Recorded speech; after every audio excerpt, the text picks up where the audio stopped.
So thank you everyone for joining tonight. This is the Gifu chapter meeting, and we're very pleased and honored to welcome Jose Domingo Cruz, who's going to talk to us tonight about the online, I don't know a good word for this. I can't say it's a Facebook group or a community.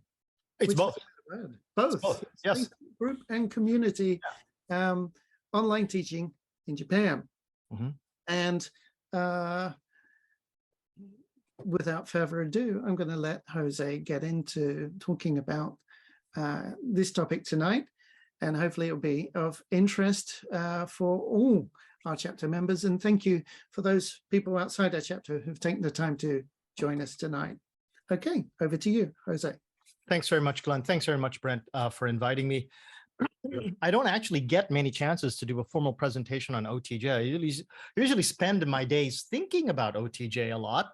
I've never been asked to come and talk about it as a formal academic topic. So this is interesting for me. Before we begin, I'm just looking down the list here. I thought the group might include some names I don't know, but I think just about everybody who is here is actually a member of OTJ. And if you are not a member of OTJ, I would appreciate it if you could just go to the reactions button at the bottom of your Zoom window and give me a thumbs up to tell me that you are not a member of OTJ. Pretty sure everyone here is.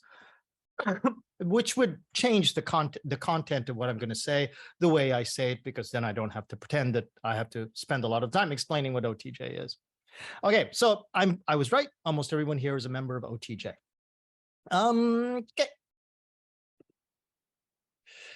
First, I want to sort of like go over the idea of what OTJ is, because I didn't know who would be coming or not, and I tried my best to encapsulate the definition of it.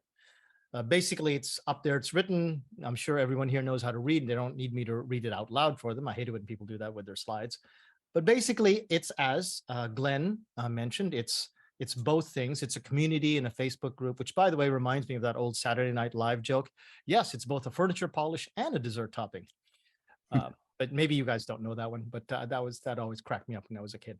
Anyway, it is both a community and Facebook group. It is a lot of things. I think what I want to sort of portray it as is that it has filled a huge gap and a huge need among English as a foreign language university educators in the country for the communication that was necessary to help them get through the pandemic. And its growth that we saw through 2020 and its ability to fulfill that need gave it the reputation that it has. If you are not yet, I don't know if anyone is, no one has come in anew, but if you have not yet ever come to OTJ and you are watching this as a recording, there's a URL right there. That QR code will take you right to it. And once you see that URL, sorry, not URL, the logo, then you'll know you're in the right place. There are a couple of questions that you have to answer so that you can join the private group. Make sure that you answer those questions and you'll be let in. Want to describe it in rough terms. It was started in March 2020 by David Juteau, who has actually joined us tonight, and maybe we can get him towards the end or towards the middle to actually talk a little bit if we can, if he wants to. And what is one of the things that every time I talk to David about this that is remarkable about the group is the rush of growth that it saw shortly after David started it in March. It started with, I believe, 40 original members. And most of these people were members of Oberlin's part-time teacher, English teaching corps at Oberlin University. And David was tasked with getting information out to them that would be necessary for them to be able to teach online during the first semester of the pandemic. And somehow somebody started spreading this around, word of mouth, that, hey, there's this group that actually talks about what will be necessary for online teaching. And as David worked in the early days to promote it and to give out the information, it built a reputation for actually addressing issues really, really well. And by the time I jumped on the bandwagon, it was already at 500 members in about 2 weeks, it grew more than 10 times. It was at 500 members, adding something like 20, 30 members a day, doing incredible numbers of posts, which I'll show a graph for a little bit later on. And we just crossed this week the 3,000 member line. And that momentum for getting more people into the group has never tailed off. The group has always been a big magnet for the kinds of people that want to get this information. Currently, the team is, as I mentioned before, David Juteau as the owner, Cassie Guevara as the moderator, and me and Adam Jenkins, we kind of just like to hang around and foul things up. I want to talk a little bit more about that whole idea of growth and engagement, because this is one of the things that really separates OTJ from other Facebook groups, much less Facebook English language groups. It's just how quickly it grew and how much the community itself engages the rest of the community. So as I said, it grew from 40 members to, by about June of 2020, which is when the first semester began, to about 1,400 members. To put that in context, Osaka JALT, I believe, has 1,500 members.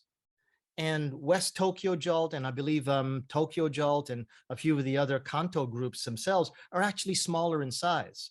And when you talk about 3,000 members, that actually, at least as best as I can find on the statistics, is a larger number than total JALT membership.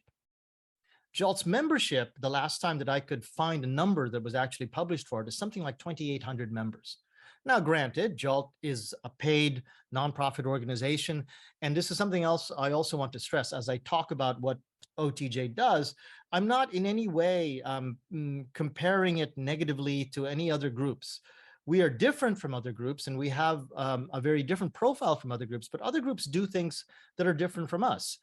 JALT is a paid organization that provides opportunities for publications and presentations that maybe at this point, especially for the publications, OTJ doesn't do, but the presentations, certainly we cover that. But they're very different beasts. In any case, that continuous daily engagement, I'm going to be showing a graph a little bit later on, how that has not really changed very much over the last couple of years, from 2020, actually 2.5 years now. We've been in existence now for about 2.5 years. It's not really changed. It's kind of lost a little bit of momentum, but the actual engagement by the community is still at about a really good clip. Just to put more numbers down on it, we get about 2 or 3 member requests daily.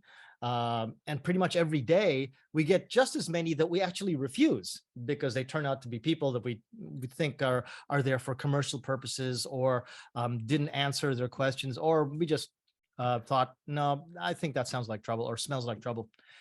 And just in the last year, 200 new members. And again, that's the kind of growth that I think a lot of like JALT chapters would love to have, and JALT itself would love to have. As I said, now over 3,000. Now, here are those charts that I was talking about before.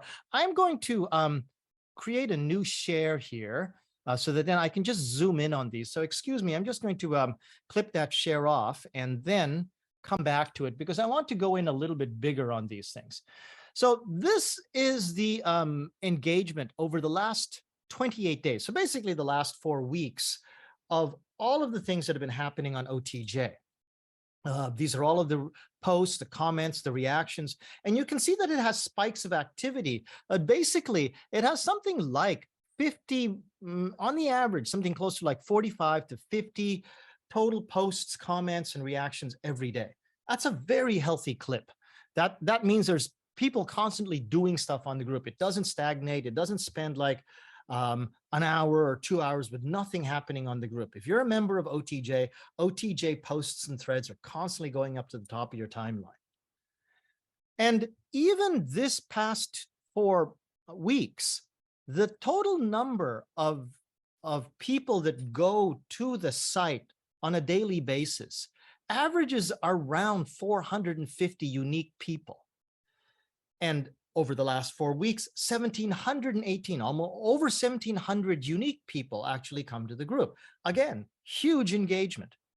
If you look at this on a yearly basis, Okay, so from last year, September 15th, you can see that it actually has been going down. If you look at this trend line, it's going down a little bit, but it's still very, very healthy at approximately what I would say in terms of total reactions. Well, what were we looking at? Around 45 or so.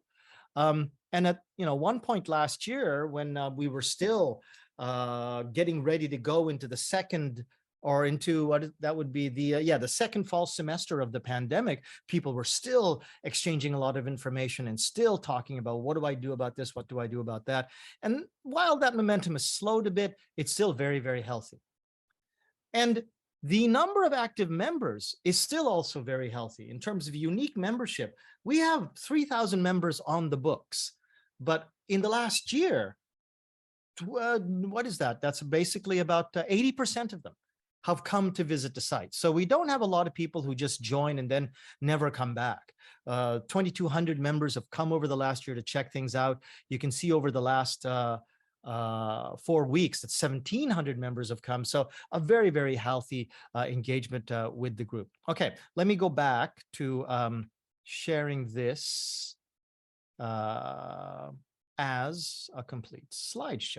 Where is, sorry, there's my button. Okay, so let me go back to this as a complete slideshow. Now, there are other things that we do besides talk on the Facebook group site. That was initially what we did. We've grown much bigger than that. One of the first things that OTJ started doing that actually gained it a really good reputation, brought on even more membership, was we started doing these things on a weekly basis on a Saturday night to use the technology itself that we were trying to get people to learn how to use as the means of communication. So we would teach about Zoom using Zoom. And thankfully enough, Zoom made that fairly easy. Just click a link, boom, you're in the meeting, and then you can start taking instructions and advice from people that were there. And it wasn't just about Zoom. Sometimes it was about Dropbox. It was about Quizlet. It was about Mentimeter. It was about all the technologies and all of the techniques. Can I do project-based learning? Can I do task-based learning? How do I do fluency instruction? How do I do group work in online teaching? This is the stuff that we would talk about on these weekly Saturday night professional development meetings.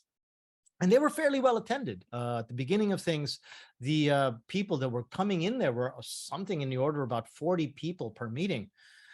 It eventually started to tail off once the first sort of trepidation about Zoom and Google Meet sort of disappeared after the first sort of seminars, and people thought, okay, I know just enough that I can go on and start doing classes because I have to attend to other things, because there were lots of things happening in people's lives. They probably wanted to come to more of these free professional development sessions, but everyone has to balance their careers, right?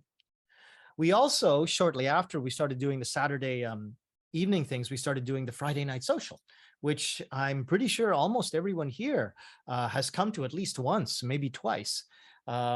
Basically, I got the idea that we shouldn't be here just so that then we can get information from each other.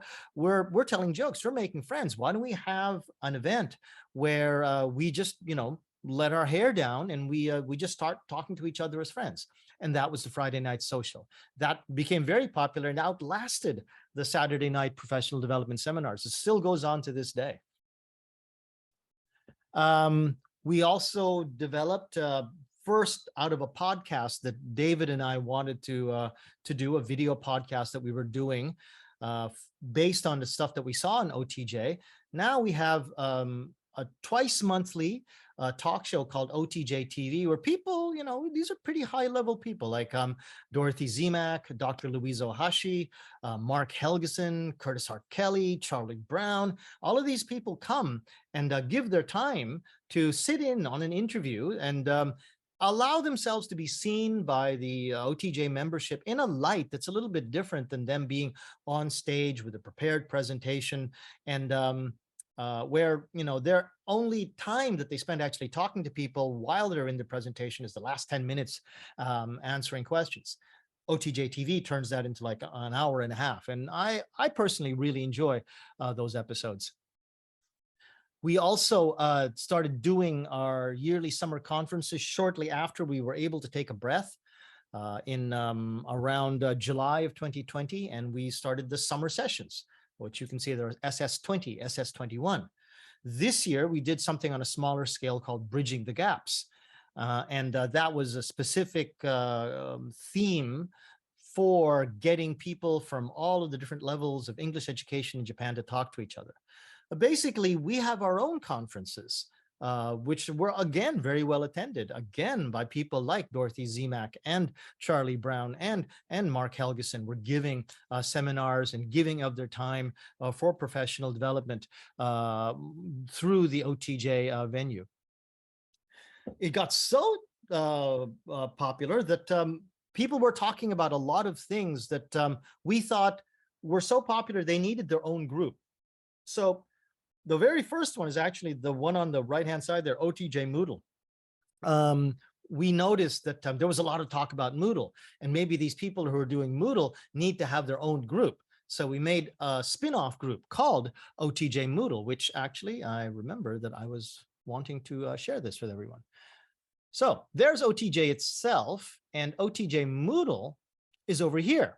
And this is a group just like OTJ. If you go there and you join, you can get all kinds of information about Moodle, the LMS. And even if you don't really use Moodle, the LMS, but you want to learn about LMSs, it's a great place to be. The other thing that we did too was OTJ Off Topic. Let me explain OTJ Off Topic if you've never frequented it. It occurred to us that, and this is something I'll talk about a little bit later, that this group of people that were exchanging what we thought would be primarily techniques and tips and technology ideas to get them through the pandemic turned into a community, in the words of Linda Cadota. It became a community. That is to say that these people became friends, and there was a social aspect to things.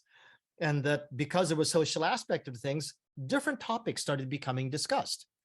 Now, while we wanted to keep OTJ's focus to be very strong on online teaching so as not to dilute the quality of the information or the quality of the discussion, we wanted this community to actually become stronger, to let people make jokes, to let people sort of, poke each other in the ribs about their like or dislike of, believe it or not, pineapple pizza. Yes, that actually was a topic on OTJ Off Topic. And just let people enjoy their friendship with each other. So Off Topic is all about things that don't necessarily fit on OTJ. So, memes about cats, which of course was by Linda Cadota, and memes about other things that might be just enough levity to get you through the day. Or I put up a thing there recently about asking, hey, what do you guys think is the best second tier cell phone provider? And people answered. And the fact that people will answer even stuff like that goes to show the nature of what is happening both in OTJ Off Topic and in OTJ Main. So let me just go back to my main presentation again. I want to, and I'm not afraid to do this as I would have been if there were a lot of people who've never seen OTJ before, but I wanted to make some breakout rooms, and I will do that now with, hang on a second. I didn't mean to push that button. To get you guys to discuss a couple of these questions. How did OTJ help you during the pandemic? And if there's a sort of an amount of time to think about a secondary question, think about this one. What kind of assistance would you have liked to have had if you weren't a member of OTJ? Or maybe you did get something from OTJ, but what else would you have liked to have gotten as you were kind of flailing, or maybe not flailing, through the first part of the pandemic? So I'm going to put everyone in breakout rooms. And let's see here. We have, I believe, 9 people. And let's see. Glenn and Brent, would you like to join these breakout rooms? I think it'd be okay, right? Okay, so I'm going to put everyone in break. That's 8. So I'm going to make 4 breakout rooms. That'll give you just some pair work to do, 5 minutes, and that should give everyone sufficient amount of time to get their ideas out. Okay, so this will just be 5 minutes. I'm going to create these breakout rooms and going to time these for 5 minutes. Okay. Okay. Does anyone have any questions? Are those questions okay for everybody? Okay, 5 minutes. Have a bit of a chat with each other, everyone. And welcome back all. Just want to take a minute to see if anyone wanted to recap what happened between their pair, or in one case, there were 3 people. Brent and Namiko, you guys were in a room. Anything come up that you guys wanted to report back? Namiko, do you want to? I know I talked an earful already. Sorry. No, that's all right. I was going to say that, I wasn't part of OTJ from the beginning at all. And I was telling Brent that I was panicking because we had to move everything online. And I had no knowledge of a lot of the tech stuff. So actually I had attended a paid course somewhere in between. And then during that time, I started doing like presentations. But in order to prepare for the online presentation, I had to take this course. And then my friend, my colleague, who was already doing online stuff with Eikaiwa, with conversation schools, she said to me, by the way, I'm a member of OTJ and you should check it out. And I trust her because, she's one of my best friends too. And then as soon as I joined, and, to make a long story short, I joined OTJ, and then now professionally, I've had more opportunities than ever before because of the exposure. So I personally thank OTJ because Jose got me on OTJ TV. And that was also a way to kind of give people who didn't have a chance to present before an opportunity to say, hey, I'm out here, talk to me. So thank you for that, Jose, or OTJ. Thank you. Thank you, Namiko. Brent, do you want to add anything? So I did an online course about teaching online just before the pandemic started, and then I joined, which was quite useful. That was very basic, and then I joined OTJ. I think nearly at its start, and it was very useful because I could just pick up. I think I contributed once to a discussion and was able to help one person, but that was about it. And but I was able to pick up lots of things, lots of problems that were occurring. People were posting it, and we were all having the same problem at the same time, sort of thing. So you could pick up lots of hints that helped you, and then once you conquered one hint, you could, if you had another problem, you became more confident in conquering that problem yourself, sort of thing. So it helped in that way too. Great, thank you. Next group was Amy and David. David, how did OTJ help you?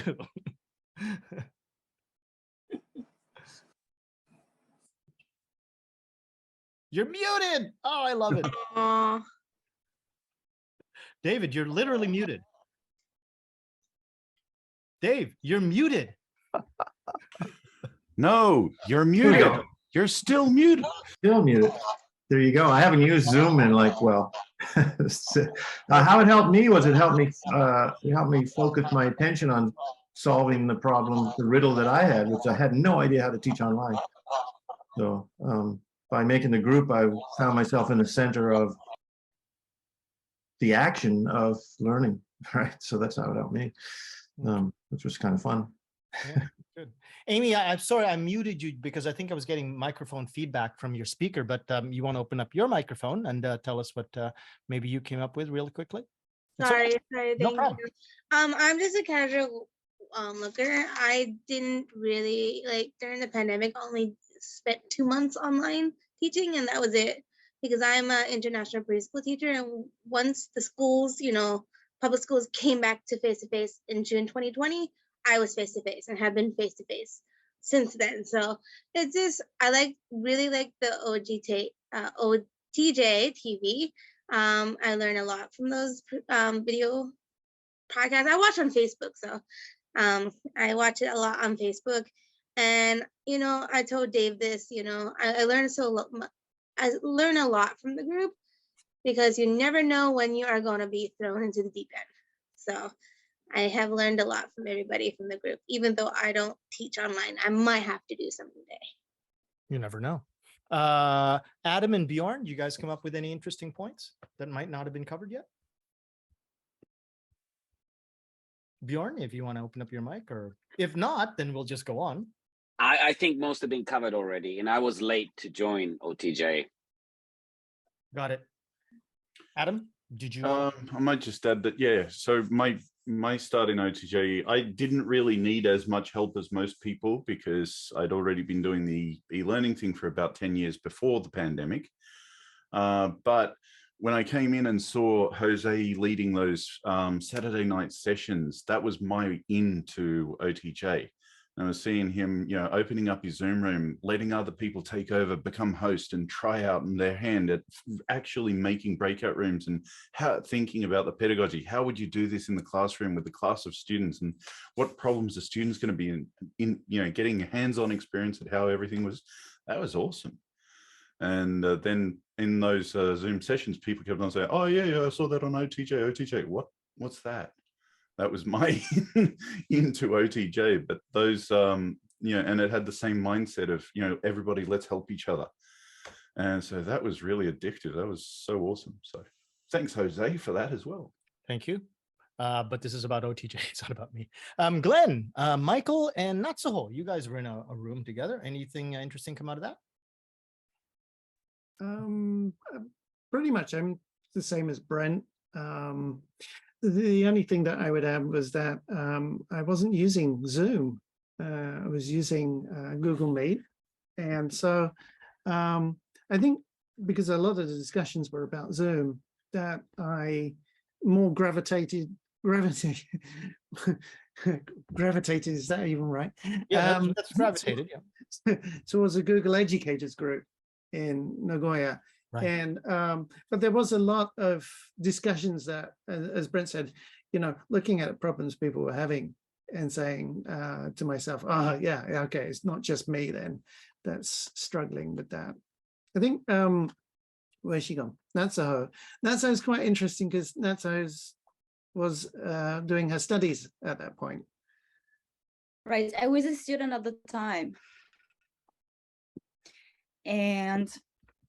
But I was doing an MA program, so the classes were not big and all discussion based. So teachers didn't seem like overwhelmed with the workload that they had at the moment with the technology.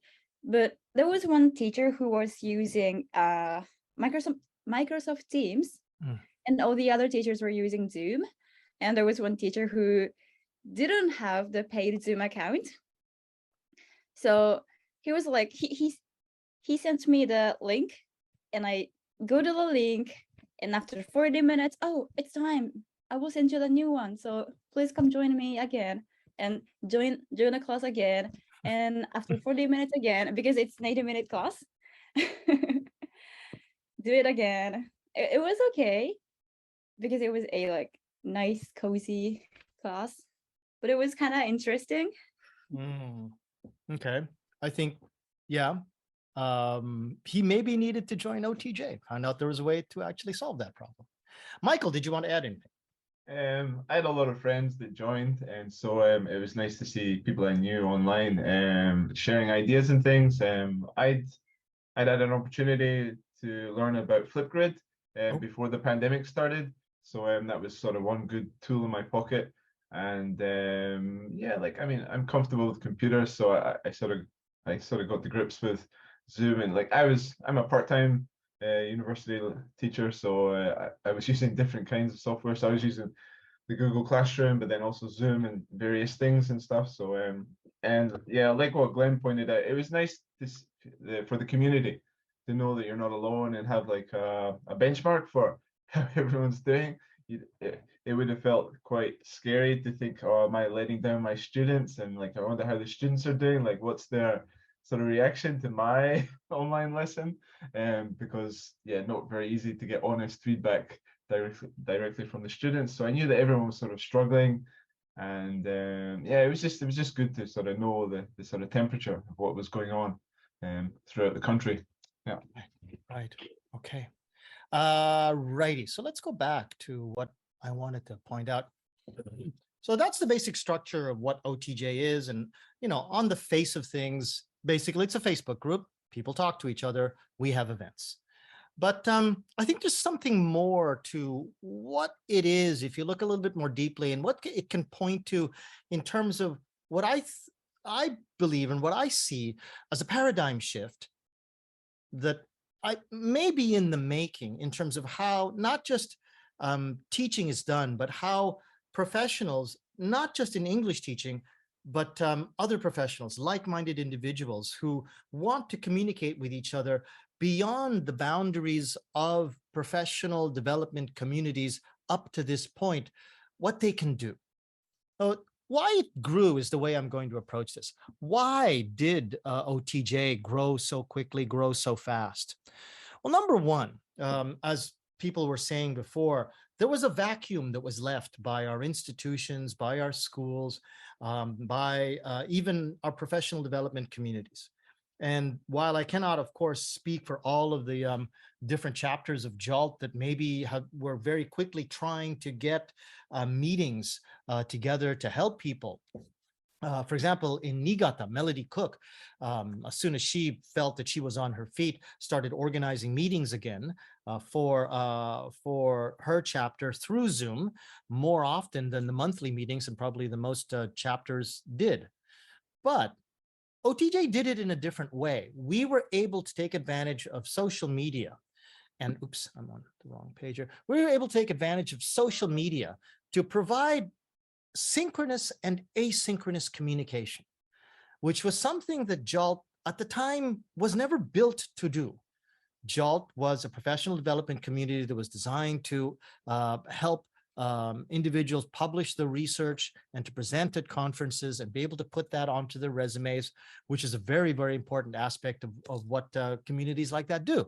But we as an OTJ, and sometimes it's hard for me to delineate in my own mind what we is, because we is the community. So that is, we couldn't have done anything without all of everyone else actually pitching in to do this stuff. But just to keep on my track here before I start talking about all the other things that are on my mind, Facebook, the social media platform, really, really helped to actually bring out the best in what we could do, because it allowed us to, or anyone that was in the community, to write up a post and have comments be reacted to synchronously or asynchronously. The asynchronous stuff was happening through Zoom, through the professional development seminars that we were having on Saturdays, and the community building on Fridays, and occasionally specialized seminars, and then of course the summer sessions. But not only was it asynchronous and synchronous, it cost nothing. Whereas, on an individual level to join JALT, it's, more than 10,000 yen a year now. And really, you generally only meet once a month, except for the conferences and other things that you can do, like the PANSIG conference or the national conference. But this was all up in your face. If you're a heavy Facebook user like me, OTJ was constantly in front of you, reminding you that there were things being discussed that you wanted to get involved in. And the speed and the agility that was shown by the community to answer the community's questions was something that was also augmented by the quality of the moderation that was being done by David and Cassie, and early on Andrew O'Brien, as they were working to try to keep the conversation on point, on focus, to make sure that it served the community well. And there weren't, I was guilty once of doing that. David would remember that I felt so comfortable with the community. I wrote up a comment on OTJ Main that said, hey, my favorite hockey team is doing really well in the NHL Stanley Cup playoffs. Isn't that great? And David immediately comes in and says, Jose, really, that's got nothing to do with online teaching. Could you just please remove that? And then I realized exactly what he was up against, like crap, like what I was doing does not belong there. And shortly after that, I became part of his cheerleading and his help wagon. Moreover, this timely response, this agile response, as it was mediated well, as it was on social media during the pandemic, created a community of people that felt safe and encouraged to pursue topics that maybe because of the way that other organizations like IATEFL or TESOL or COTESOL, we have membership from Korea, we have membership from actually as far away as Saudi Arabia, that they didn't feel comfortable actually asking in their other groups. And sorry, I forgot a point in the upper point there, but we also made sure that no one could come in there and start being nasty to others. If I might use a little bit salty language, Adam Jenkins loves to basically coin the phrase, no assholes allowed, or don't be an asshole.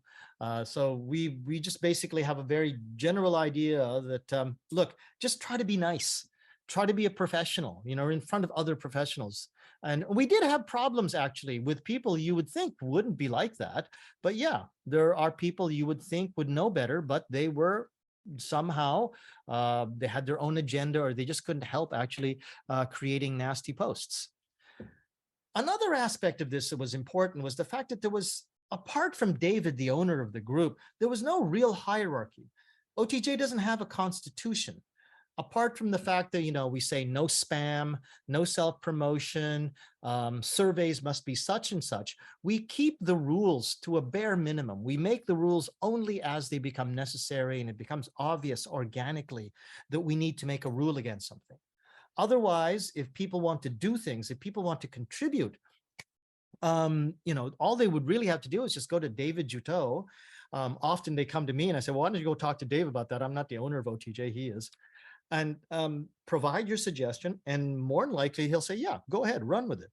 And that kind of free-flowing environment makes it very easy for people to come up with new ideas. And with 3,000 members, 2,200 of them very active, you're going to get a lot of new interesting topics, interesting ideas, or at least good, hearty participation among all of those people. No one person can dominate this. There is no way for a person to dominate this, because if they are acting snarky, if they're acting, you know, really high-nosed and patronizing, they're not going to get any engagement. No one's going to like their stuff. No one's going to comment their stuff. It's going to become very obvious. And Facebook does not like those posts, will not put them at the top of the timeline, and people will just not only ignore them because they know that person is being snarky, they're not even going to see them because Facebook isn't going to put them up there. So there was a real synchronicity about how things were working. It also allowed, because there was no vetting process, there are controversial controversies, you know, that people could point to about how certain conferences do not show enough diversity, too many men, sorry to say, but too many white people, and heaven forbid, too many white men on one panel. Everyone has seen those kinds of controversies at Anaheim University, at other universities in America, probably Europe as well, and of course here in Japan too.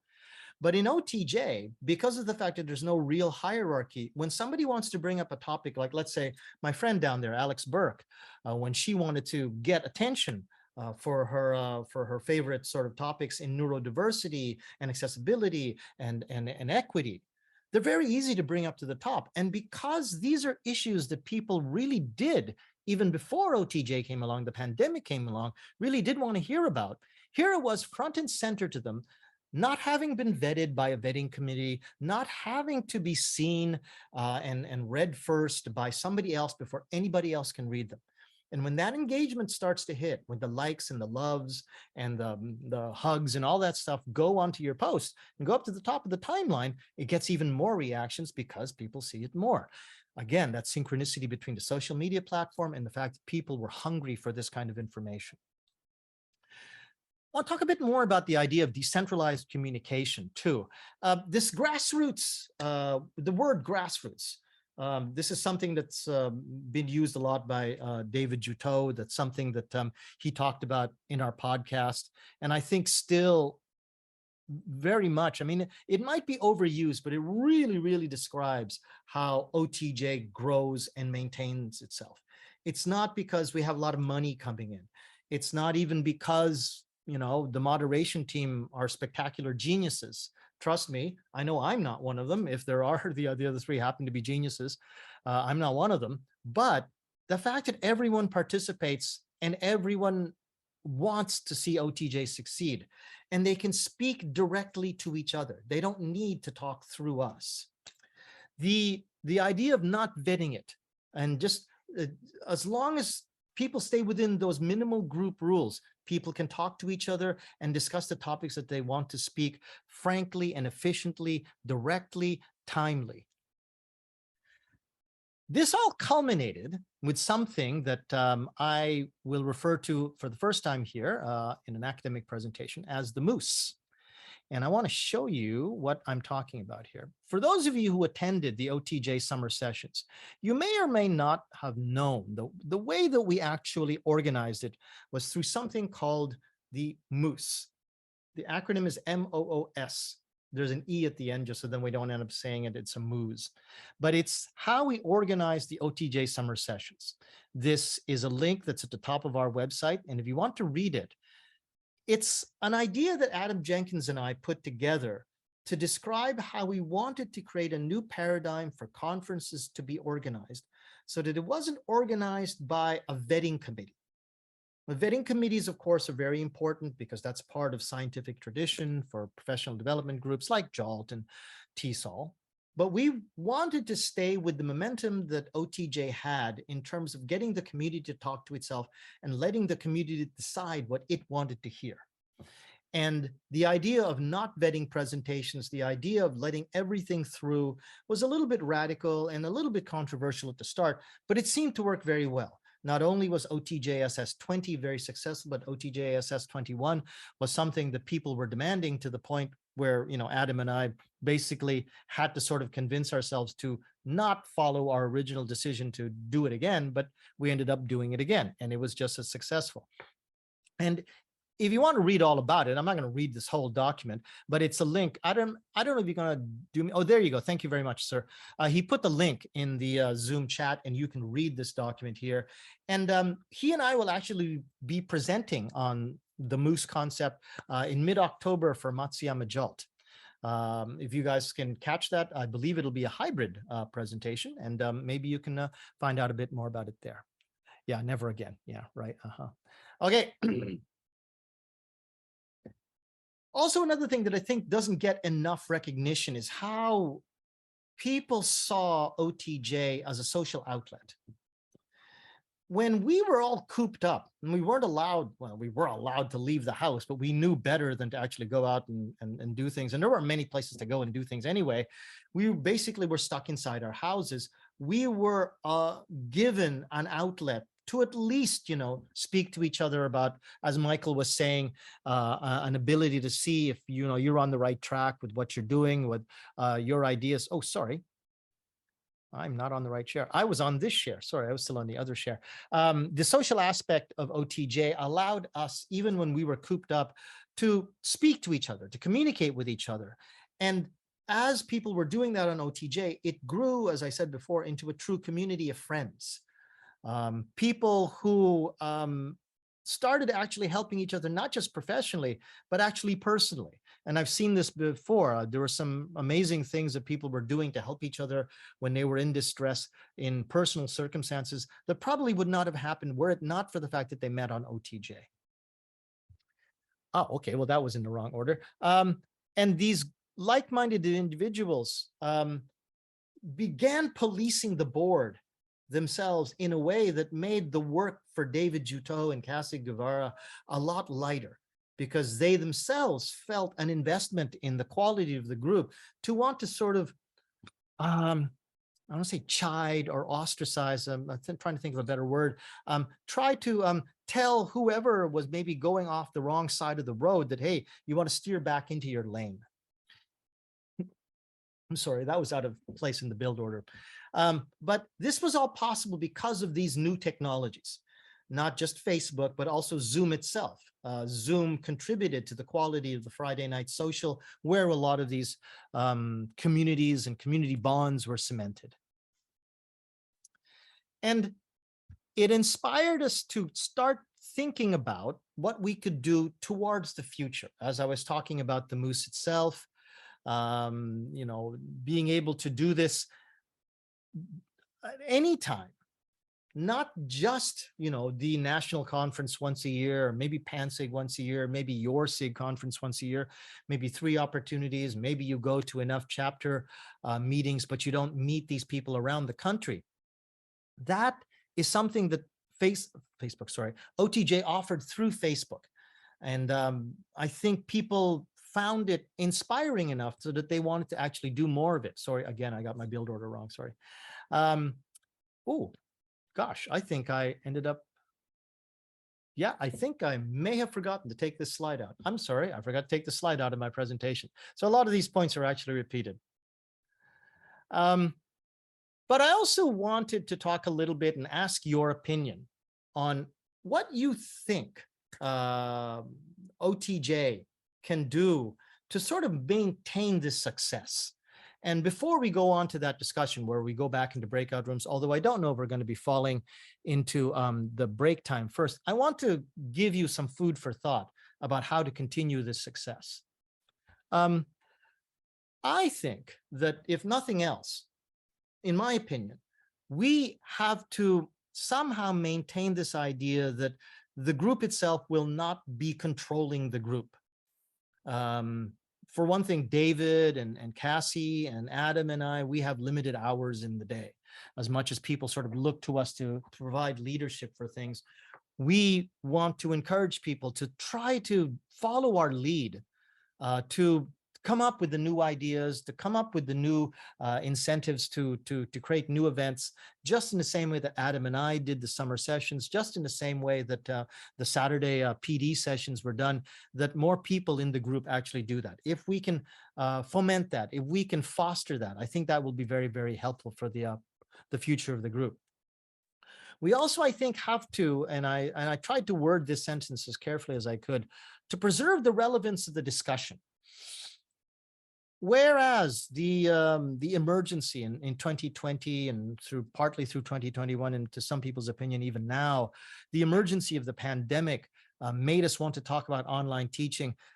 You could see by those graphs that the amount of engagement we're getting is certainly not dying off. It's still very healthy, but it's starting to go down as people sort of think, well, the emergency is a little bit over now. I don't have to panic, always be in panic mode and constantly try to keep up with what's happening on OTJ. Now, I would regret it if OTJ started really, really falling off in terms of size of engagement. So I think that we need to also sort of discuss what we think OTJ can become, or maybe somehow widen the breadth of the group itself so that this incredible phenomenon that is OTJ doesn't lose its relevance as we go into the future. And I'm glad that Adam is here and that David is here, because none of these topics could be discussed without them anyway. And that these Moose conferences, as I was talking about the Let's Figure It Out, I would like to see more people actually trying to, if they want to become a bigger part of OTJ, to sort of pull themselves into the mode where they're actually leading those sorts of things. And those ideas themselves should be very possible, because I offer all the time that, if you want me to help you learn how to do these things, then certainly I'll mentor you, but you're going to have to do the work, because I can't keep up with doing these things. Everyone has their own personal commitments, and mine are starting to grow too. Before we go to the break, I wanted to tell you a little bit about what some people were talking about on the board when I asked, what does OTJ mean to you? And you can read them as you go, but I want you to see if you can find a pattern in at least, again, my build order is wrong, and at least in the pattern of quotes that I pulled out of here. That it wasn't just the information that was being handed out and being given out and shared among professionals and people who know techniques and technologies. That's obvious. What it seems to me here is that people have an emotional connection to the group when they see it as a life preserver, when they see it as a way of maintaining sanity, when they see it as having a community that has its own culture. You can see there's emotional and sort of personal investment in the quality of the group. So, Glenn, Brent, if I could ask you. Yeah. should we maybe take a break now and then I'll go into the breakout rooms after we come back from the break? Or what do you think? We should incorporate them together? Because they just sort of fell into each other at about the same time. I thought we'd be able to do the breakout rooms before we do the break, but they kind of maybe a short break is a good idea. Short break now, yeah. Okay, why don't we take a short break, everyone, for about 10 minutes. I'll be hanging around the room. If you want to ask me any questions, I'm certainly here and we can have a discussion, but we'll all be back maybe, let's say about 7:09, and we'll come back and resume the presentation. Is that okay for everyone? Adam? Just got one thing, Jose. I think you misspoke a little earlier. We're not when we go to Matsuyama, we're not talking about moose. Topics more the right. hybrid That's classroom right. this time. Sorry. No, we're talking about something else. Yeah. Sorry, that's something else. You're So thinking we're of still another only presentation we did. yeah, planning about. Sorry, I've been thinking about OTJ all day today. Okay, well, thank you. I rely on my friends. Very much an OTJ frame of mind. There you go. Okay, everyone, have a good break. I'll see you back here in about 9 minutes or so. Otherwise, I'm going to turn off my share. And if anybody actually wants to have a little bit of a conversation, please feel free. I'll be back in a moment. I'm just going to pop downstairs and I'll come back. Suggestion during break time, maybe pause the recording. I could, but I'm going to pluck it out during the edit anyway, because I'm going to edit this recording. Oh, this is to your disk, is it? This is my disk, yeah. But I will pause it, but please remind me to restart.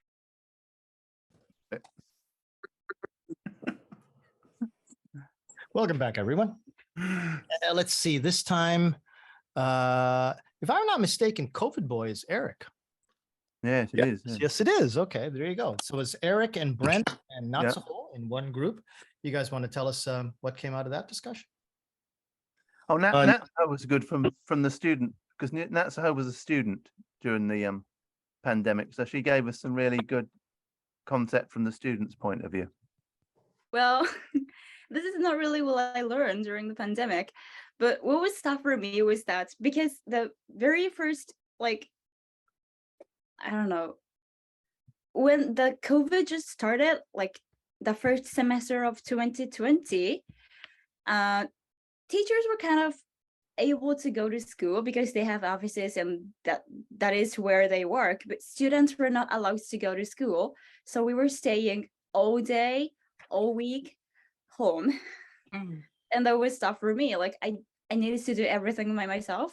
Like attending classes is okay, but when I had some like assignments every week, then I needed to deal with that by myself alone. And what was crazy, my perspective, what was really tough for me was that I was not able to go to the school library. And I was doing my MA program that time.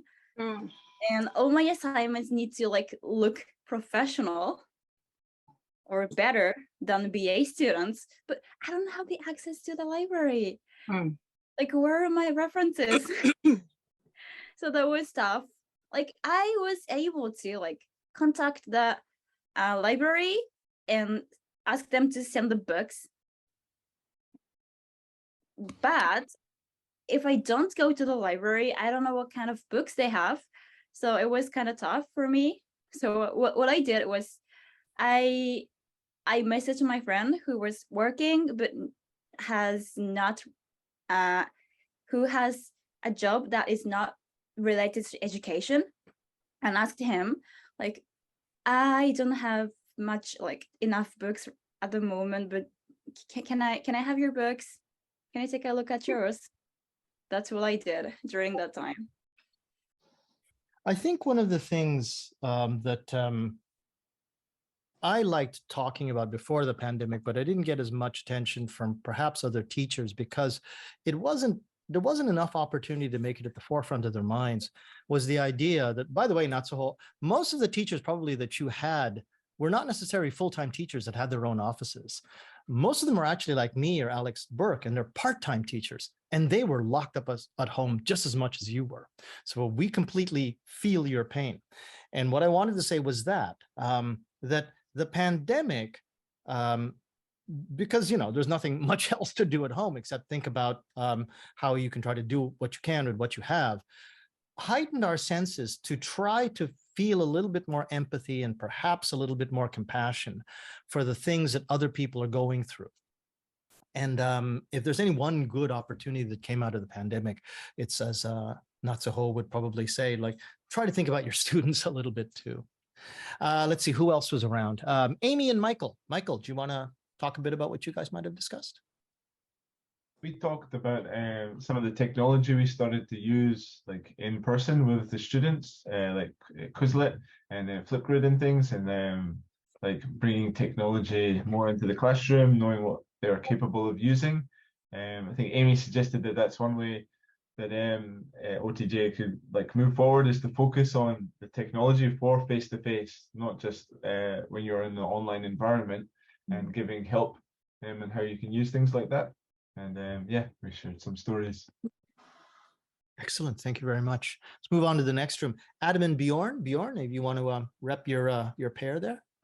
Actually, we're on the same thing as Michael and Amy, because I think if OTG want to stay relevant, they have to think about what can we use, like not a hybrid as in having some students online, but nowadays I can tell all my students to bring a laptop next week. Wow. And they will, because they all have one, and they don't hesitate to do certain things online. And some things, even in the classroom, it's really good to share and to collaborate on things online in the classroom or at homework, and they're just much more open to things. So that's what I want to know. What works when we are back to a normal face-to-face class, but is done online either as homework or a part of the class. That's really interesting for me. Okay. Alex and Glenn, what did you guys come up? I think we could both talk about that. We did talk about the connection and how OTJ, with the leave your crap at the door and let's be positive sort of system, meant that everybody, we could try things out in real time. We could talk about them, and we got to maintain friendships that we'd made at conferences, you know. And I think to Glenn, like I met Glenn 2018. I probably would never have seen him again. I probably wouldn't have gone to that conference again. You know, wouldn't have seen him again ever. But because of because of the sort of these connections that pursued, and so OTJ became a model for how you can keep a conversation going, how you can form groups within the system, how you can make change, and how you can test things out. And then those things we used during JALT events. It's been really helpful for JALT that OTJ was in there sort of like crash test dummying the system. I don't know, that's sort of one of my thoughts about it. Yeah, Glenn? Yeah, pretty much that, really. Yeah. I mean, it brought us all together, and yeah, I actually agree with what Alex was saying. As for the future, we didn't get into that so much, but I think one of the things, and I think this will happen naturally, is reaching out to now bring in other groups to work with. And that's just going to be a changing dynamic that goes along with now lots of universities are going back to in-person classes. There'll be different ideas or demands. One of those things that we'll probably see is more emphasis on hybrid classes, especially for students who might otherwise be unable to come to universities. Are universities going to go further with what they call their reasonable accommodations for students in that respect? Will we see students taking classes alongside regular classes online? And that kind of thing. I think there's going to be still discussions that are coming out. So probably branching off in different directions. That's my... Right. I want to talk about that a bit, and I'm glad that everyone seems to sort of share the same kind of concerns I have about what role OTJ can fulfill and what it is that we want it to maybe help us with in the future. Specifically thinking about where the tumult that we just came through and how we should sort of view the path that we just walked and what we have in front of us. So I'm sure all of you are familiar with the concept of emergency remote teaching, that it was just hellacious and it's something that we don't want to do, but we just made it. But there's a lot of things that weren't very good about it. However, now that it's over, oh, I just can't wait to get back to the classroom, which is something that I hear a lot. People say that, and I think it was even mentioned here that now that most of the emergency is over, I'm back face to face, and great, I'm back to normal. But I don't think we should either A, believe that that's even possible to go back to normal, or B, even look at it as something that was in retrospect better than what we're doing now. I don't think it is at all, actually. And even if we wanted to go back, we couldn't go back. You can't put the genie back in the bottle in this case. The world is behind us. We saw what was past us, but what is in front of us, well, certainly is different, but is not necessarily worse. And as a matter of fact, if you think about it in other ways, if you just get your head out of this idea that we are in an emergency remote teaching situation and we will get back to normal soon, and you start adopting different paradigms in the way that you have a challenge in front of you, you might come out of this a lot better. So first, this idea of ERT, okay, everybody knows it, but I don't know if you know this, but my good buddy, Adam Jenkins, who was here in the audience today, came up with a couple of other concepts that might help you understand what it is that's in front of us. First of all, he never did like the idea of emergency remote teaching. To him, as he mentioned before, he's been doing using online tools and blended learning for the past 10 years. And to him, what was occurring in 2020 was not necessarily an emergency remote teaching situation, as it was a situation where we were faced with using reduced or altered tool sets in our teaching. So we weren't able to go to the office. We weren't able to use the photocopier. Oh no, I use the photocopier so much in my classroom. Well, that doesn't mean that, this is an emergency and everything's on fire. You just have to start thinking about the fact that the things that you're going to have to use are going to be different, slightly less sometimes, but actually, if you really think about everything that's in front of you, it's not necessarily always reduced. It's just different. It's altered. And then if you can think in a slightly bigger way, maybe you can start thinking of this as an opportunity to see how much more there is in front of you and how your teaching can actually become enhanced, an enhanced toolset teaching paradigm. Let's look at those individually. ERT, well, we've heard all about this. People have been talking about this a lot. It's stress and anxiety for us. Instructors and administrations, crap rolls downhill. The president tells the kakaricho and the senmu and the bucho what to do, and then the bucho tell us what to do, and all of them are unreasonable expectations about having to still follow our textbooks, even though we can barely see our students on screen. The digital divide becomes even more pronounced because there were some kids who don't have anything but a working smartphone that at the time had only about 7 gigabytes at the start of the pandemic. Luckily, they were able to get 50 gigabytes by the time the pandemic started to really go into use. But, where the financial divide is real, that actually translates into the digital divide too. And not only among strata in a economic strata inside one particular country, but among countries. I remember hearing stories coming out of the pandemic from countries like Nepal and Kazakhstan and the things that they had to deal with. It was really eye-opening what they had to deal with as they went through the pandemic. And of course, learning loss.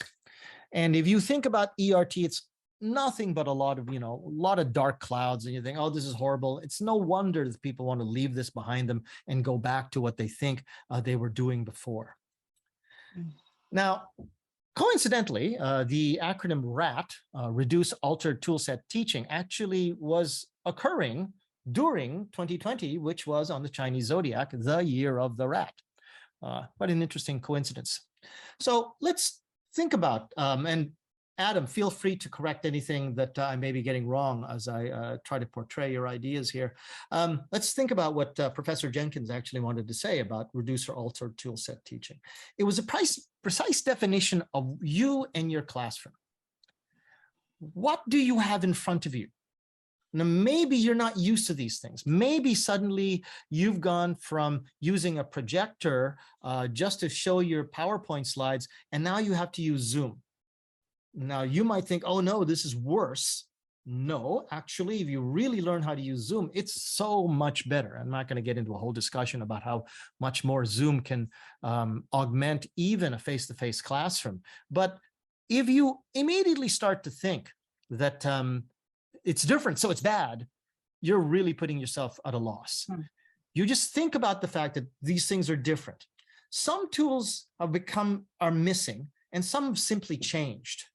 And you can think about it in terms of, what if you had a job where you as an artisan were somebody who made tents for a living. And as a tent maker, you worked out in front of your house, and you had your sewing table, and you had a stack of tent material and your zippers and your tent poles, and that's how you made your living, and you made tents. But suddenly there was a storm, and this storm sent a flash flood down the front of your driveway and washed away all of your tools, washed away all of your tent material, your table, and you're, oh my God, now what am I going to do? How am I going to make a living? All of my tools, my scissors are all gone. Everything's gone. What you notice that once the storm sort of fades is that what was taken downstream away from you happened to the guy upstream from you too. And his tools ended up in your driveway. Now, you don't know who these belong to, but you look at it and you think, hey, these are usable tools. Hey, wait a minute, that's not a sewing machine. That's a laser leveler. Hey, wait a minute, that isn't a pair of scissors. That's a power saw. And you start realizing to yourself, these are different tools. And hey, maybe I can get out of the tent making business and I can get into the carpentry business and start making sheds and start making houses. What the storm took away from you, it has provided you with different tools. And if you think about it that way, you can start thinking, maybe I should adapt to this new environment. Look for those opportunities. That's what these new things. I never touched an LMS until the pandemic. And I never touched Zoom until the pandemic. And I made the best of it that I could. And I think I was fairly successful in terms of not just doing that for myself, but helping others do it because I kept my mind open to it. And I didn't really think I could ever go back to what was there before me. Instead, I just looked at what's in front of me and I just kept moving forward. There is a journey in front of you, and it's going to be sometimes arduous, and it's going to take quite a few steps, but it's something that can be done as we move from this concept of reduced or altered tool set teaching, where things didn't seem to be the way you wanted them to. Change your paradigm, think, what can I do with these new tools as I move forward? And this whole idea of, I'm going to go back to normal, switch that over. And instead, see how, because of an LMS, because of Zoom, you've got your computer in front of you. You don't have to make printouts of a map of the country that you're going to be talking about. You can show it using Google Earth. You can show it using Google Maps to the kids in the classroom, to the kids that are not in the classroom.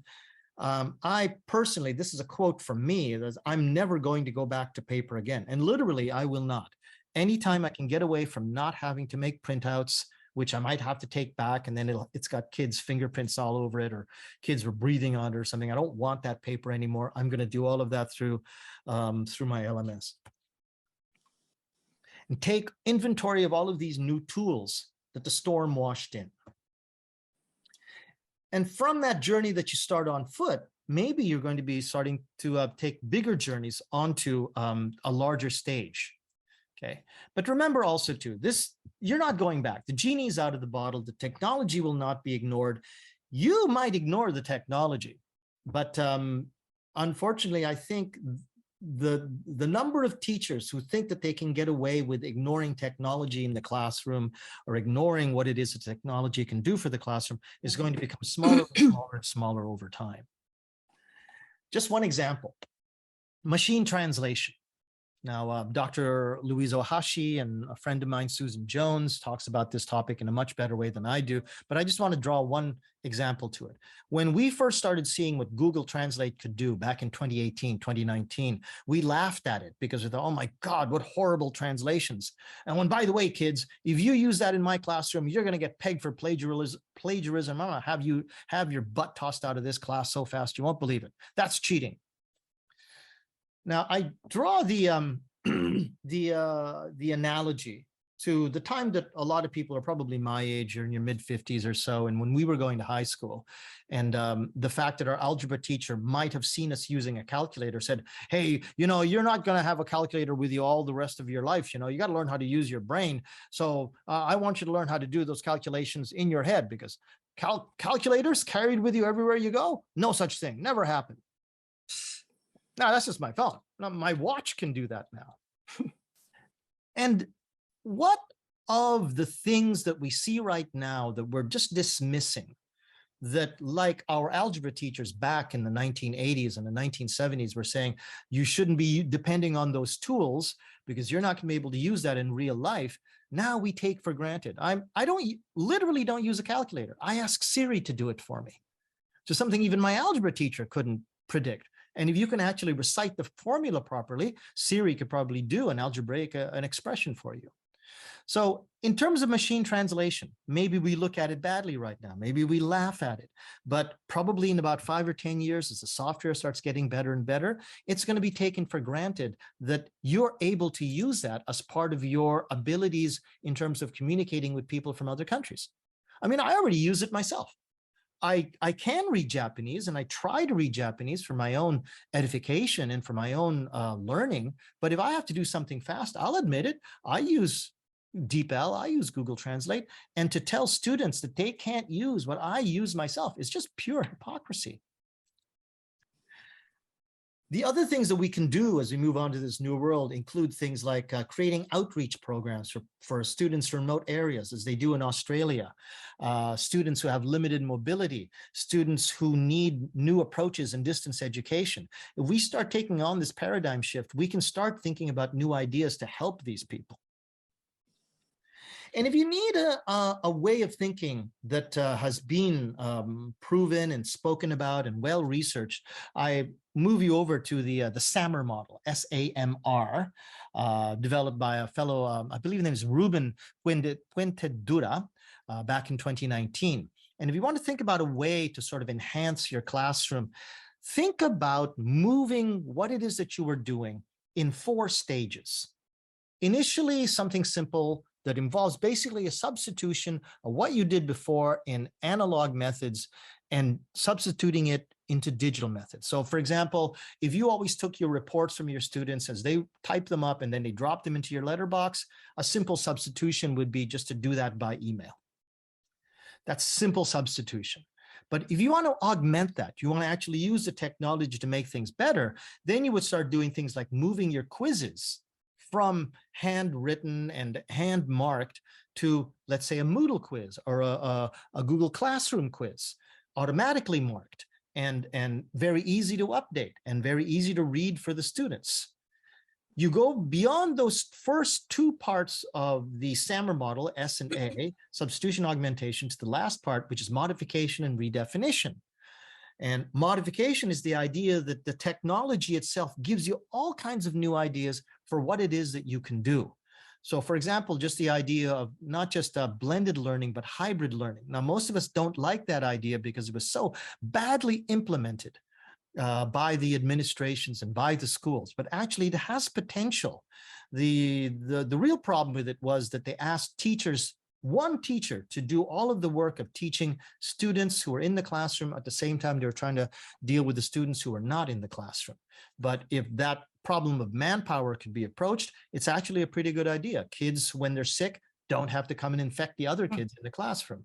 Or maybe they broke a leg, they can still attend the class in some way from their hospital bed. To the point of where you get really good at modifying things, you start redefining what education really is. Is it something that's done in the classroom? It's something that's done outside of the classroom, which using the other model that Adam Jenkins likes to talk about, which is his own idea that he developed in 2020 that is spoken out as SDCE, SDCE, where there's the idea of static delivery of information, then dynamic delivery of information, communicative, and then explorative. And the idea of explorative education, explorative ideas, I think one really great example of that is the International Virtual Exchange, something that Adam helps the leader of the exchange, Eric Hagley, with in terms of getting students in one school to use asynchronous communication to speak to students at another school.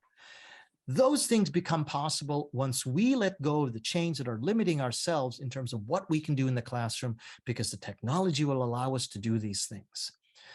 Start with just some simple things, and that's what these points are on the model. Think about what you can do in terms of labeling or using video, using H5P and Moodle. Similar things that you can do in Google Classroom, similar things that you can do in Google Teams. Google Teams, Microsoft Teams. The Microsoft Notebook apparently is a godsend in terms of being able to disseminate information from the teacher to the student that just wasn't possible, or would never have been possible if it hadn't been for the fact that number one, Microsoft made it, and number two, teachers were forced to use it. And get to know your LMS. If you still have found a way to somehow avoid using an LMS all the way through this, I don't know what to say. I think you're missing a really good world out there. But the SAMR model and the SUDSI model, I think it's really, really hard to implement without using digital delivery methods, primarily through your LMS. And as we go through this, I think one of the things that came out of my encounter with OTJ is the need to not forget what is most important to us as people, and that is other people. That's what really cemented the bonds at OTJ, was the community and the friendships that were made. And that's what made me realize I was maybe missing and could do better in terms of relating to my students. And the more I did that, the more I tried to relate to them, the more I found that I was successful, not just in what I was doing during the RAP phase, the reduced altered toolset teaching phase of my work in 2020, but even beyond that into the ETT phase. Let's think about those 21st century skills that people are talking about: communication, critical thinking, one of my favorites, compassion, community. Let's make sure that we pay attention to neurodiversity, the issues that maybe our eyes were open to as a result of listening to people like Alex Burke and other people like Dr. Jana Moore, who was on OTJ TV. Our own mental health, our own physical health, and our own students' health. And let's not relinquish the gains that we've made before just because we think, oh, finally I can take a deep breath and get back in my classroom. I don't think we should abandon everything, maybe abandon the bad stuff, okay? But remember what the good stuff is. Want to leave you guys with the QR codes for the OTJ main Facebook page, the OTJ YouTube channel, where you can see the wealth of information that sits with all of the recordings and the videos that OTJ has done through the summer sessions and through BTG, and all of the OTJ TV episodes and OTJ TV shorties, the off-topic group, and the Moodle group. I want to thank you all for your kind patience to listen to me. And as I sit here saying thank you to you, I hope you're thinking of whatever questions you might have that you might want to ask me as we start to adjourn the meeting. Thank you all, everyone. Does anyone have any questions? You can raise your hand using the raise hand button or just open up your microphone.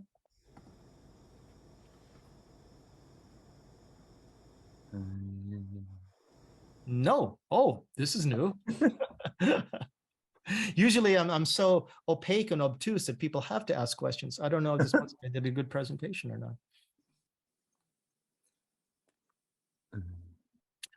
Alex Burke. Alex, yeah. I've always got a question. Now, do we still have Natsuho here? Believe Yes, she said. so. Yeah. Yes. Okay, Yes, that's all. yeah. Okay, you are the most recent student in captivity in this area. And I want to pick up on a point that Jose made about getting to know the LMS. Now, how many subjects were you doing at once when you were in an undergraduate, when you were in like second, third, fourth year? How many subjects did you do at the same time? Was it 10? Was it 20? I've never counted, but when I was like second, third was the busiest time for education student in Gifu University. So I guess I was taking, so max is, 5×5 だから 25 is the max, ne? I guess 25 subjects at the same time. I mean the schedule. 5 classes a day in 5 days. So of course I'm taking that much. I guess I was taking like, I don't know, but not 20, but more than 10 somewhere. Yeah. Let's say 12. Right. So more than 15, I would say. Yeah, more than 15. So how important is it for you that for teachers to use like an LMS or or something like Teams or whatever, schedule in your like the assignments, etc. for the semester, so that you can see what the hell's going on. How much does it help you when teachers use the system efficiently? So it comes up on a calendar. So honestly, I didn't really care. You didn't care. Yep. Time before the pandemic. That's before the pandemic, isn't it? Yeah. Right. So I didn't really care. Right. Like there was one thing, like one teacher was using a blog to comment on before the pandemic. So that was one thing, but nothing about the scheduling that time. So that teacher was using the blog to like for us to comment on after the Mac lessons of her friends. Actually, may I ask, not so sorry to interrupt you, but making no assumptions, most of your teachers in your master's program were Japanese, yes? Most, yes. How many of them actually used an LMS? Because it's hard for you to make an opinion about LMSs if they didn't use an LMS. Manaba, or I don't even know what system they use there. Do you know what an LMS is? Not really. Manaba, okay. Like, So, have you ever heard of Moodle or Edmodo or Manaba or Unipa, Universal Passport?